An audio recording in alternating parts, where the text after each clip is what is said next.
kaugnay na balita, hindi alintana ng nasa 200,000 music at OPM lovers na dumalo at nakiisa sa Summer Blast 2026 ang init ng panahon para masaksihan at makisabay sa iba't ibang performances ng mga kilalang banda sa Philippine Arena at Philippine Sports Stadium.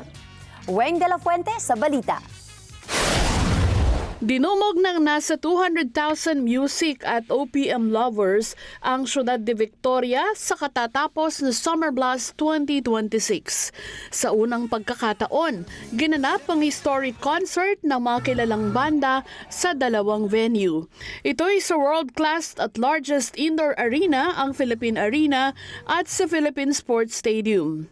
Pero kung jam-pack ng audience ang dalawang venue, marami rin ang nanatili na lamang sa outside concert venues dahil sa hindi na sila kayang i-accommodate sa loob ng mga higanteng venues. Gayunman, hindi na pag-iwanan ng mga tinawag na team labas dahil sa mga key areas sa buong Ciudad de Victoria, may mga naka-install na LED wall at speakers, kaya't enjoy din sila sa performances ng mga banda at iba pang guest artists. Matindi man ang summer heat, balewala ito sa mga aktibong audience na nakikanta, nakisayaw, nakitalon at may nakiiyak pa sa masayang tugtugan at performances ng mga banda. Layunin ng Summer Blast 2026 na pagsama-samahin ang iba't ibang genre ng musika mula OPM rock, Opo, R&B hanggang P-pop para sa isang all-in-one summer experience na tiyak na tatatak sa fans.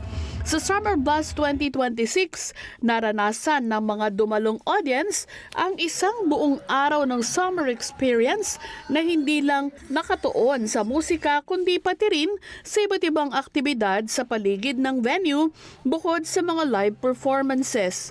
Mayroon ding mga food stalls, fan zones, photo spots, at interactive booths na nagbigay ng mas masaya at engaging na atmosphere para sa mga attendees.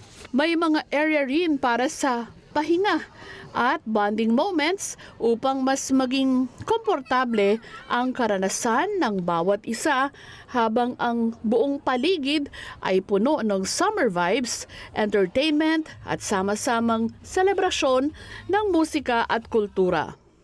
Truly a record-breaking at world-class experience ang katatapos na Summer Blast 2026. Ako si Weng de la Fuente para sa Mata ng Agila, matatag, matapang, matapat.